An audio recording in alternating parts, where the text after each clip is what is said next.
Hello, and welcome to Christian Lessons, and today we are discussing the golden calf in Exodus 32.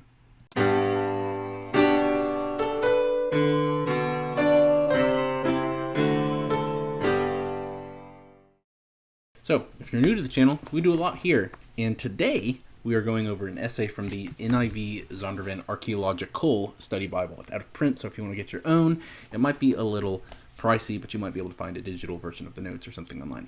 We are looking at an essay on page 143 over the golden calf, and this is one of the instances in which the nation of Israel is actually very much like their neighbors, and it poses a big problem. So, and if you're new to this video will be a little strange.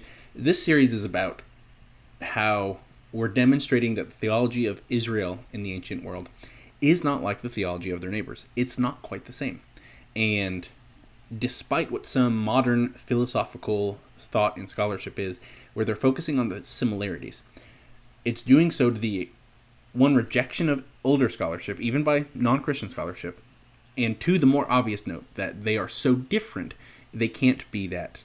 The Old Testament theology, Israel and their religion, the Hebrews before them, who became the Israelites, wasn't just an evolution of the theology around them.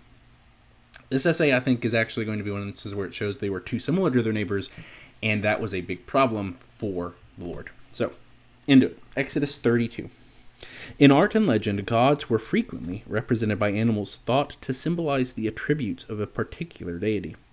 In the overall religious experience of the ancient Near East, for example, bulls and bull calves were associated with strength, fertility, and kingship. The bull was regarded as the earthly form or representation of the heavenly god, embodying physical strength and the procreative power found in nature. Several religious cults in Egypt, that of Apis being the most prominent, worshipped the bull and calf. Deification of a live, sacred bull was initiated during the first Egyptian dynasty and continued throughout ancient Egypt's long history.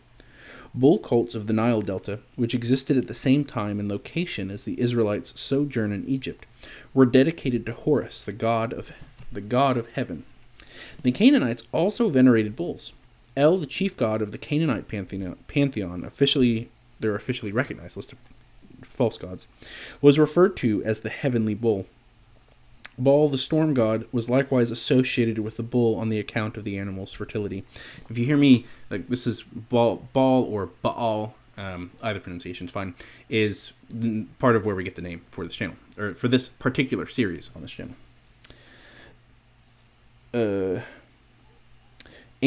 Artistic traditions from Canaan depict gods as riding on bulls, which had become living pedestals emblematic of kingship and power over nature. The golden calf was Israel's first foray into syncretism, the combining of faith in the one true God with pagan traditions. In taking this step, God's chosen people exchanged his glory, the true manifest presence of God, for the image of a bull. It's also worth noting when you read the Exodus narrative, they have already been given the Ten Commandments before Moses heads up on Sinai. So they were told not to do this. Anyway, a false representation of God's presence, Psalm 106, 19 through 20. The Israelites had tragically fallen prey to cultural influences from Egypt, from which they had departed, and Canaan, where they would settle. God's people were unwittingly associating their God with the gods of the nations. It is important to recognize, as hinted above, that the Israelites believed they were acting with piety. Everything they saw in the world around them suggested that God would find such idol worshipping both acceptable and pleasing. His people were in their own minds attempting to honor him by representing him as the chief of the gods. But the reality was that they were compromising his uniqueness and incomparability, a trend that would continue to haunt them until after their eventual return from Babylonian captivity. God's nature cannot be represented by inanimate objects or by anything else in all creation. Deuteronomy 4, 15 through 19 and Isaiah 46, 5 through 9 are scriptures they go through at this point, but they can demonstrate it from many places. The cry of the Exodus deliverance, "Who among the gods is like you, O Lord," Exodus 15:11, would be belied again and again by idolatry, Israel's colossal stumbling block. I believe that is the end of the essay. This is page 143, if you would like to read it yourself. And that's true.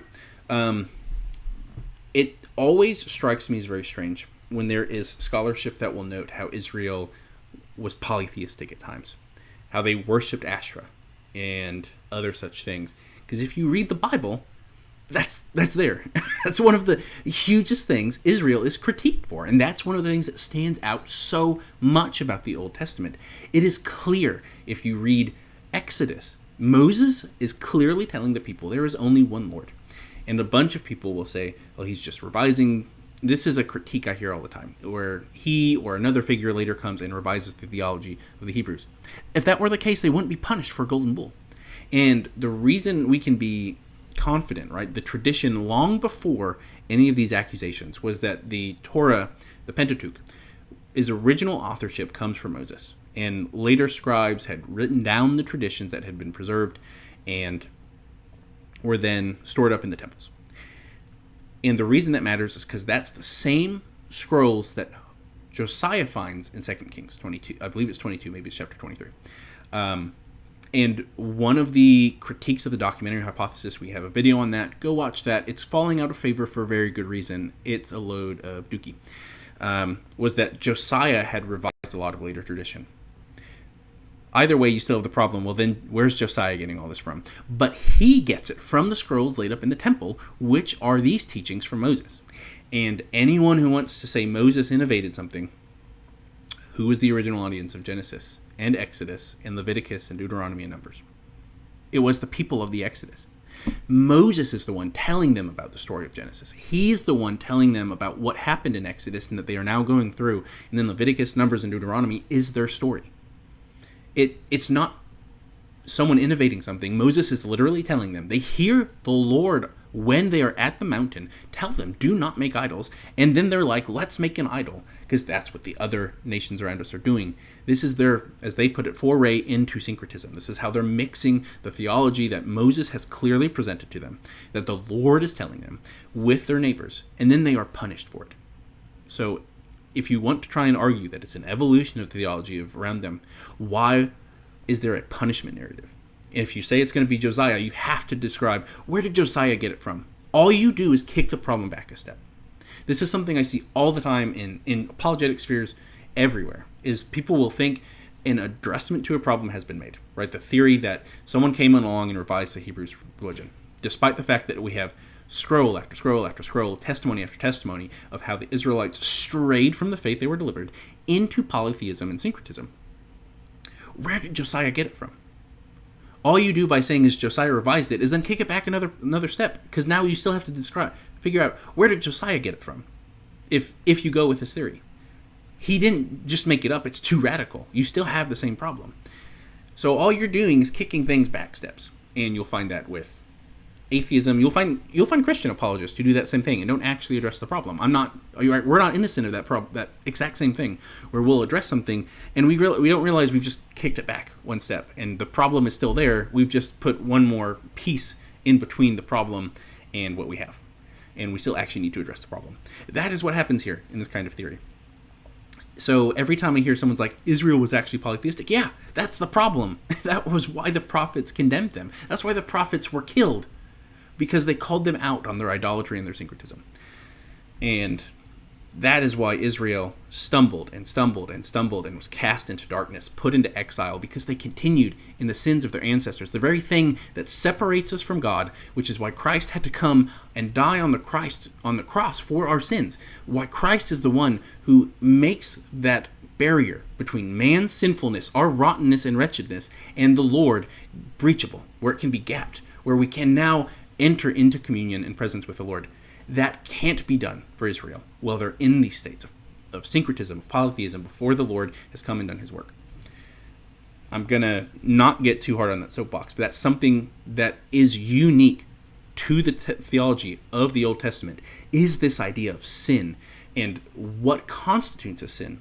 Turning to other deities is sin. That is so radically different than everything else around them, that even to make an image and say, this is the Lord our God, is wrong and blasphemous in the eyes of the Lord. And then is condemned and they are killed for it. It is the suffering of their sin, the punishment of death, the wages of sin is death. That is what comes upon them for doing this. That is a big problem. And that is something you can't just explain away or say Josiah made it up. Where did Josiah get it from? Where did the people where he got it from? Where did the people they got it from that they got it from get it from? It had to come from somewhere. It wasn't just made up. And it's not this unique just evolution of thought. You didn't go from a pantheon suddenly to worshiping one deity and eliminating all worship of other false demons that masquerade as gods. That didn't just happen. You have to have an answer to that. So, I'm going to stop beating the horse there. You guys have a wonderful day. God bless. Keep an eye out on our community tab. We have a Patreon up now. You can find a link there. We are going to be putting out a live stream later this month, and the details will be in that community tab once I get it figured out. You guys have a wonderful day. God bless.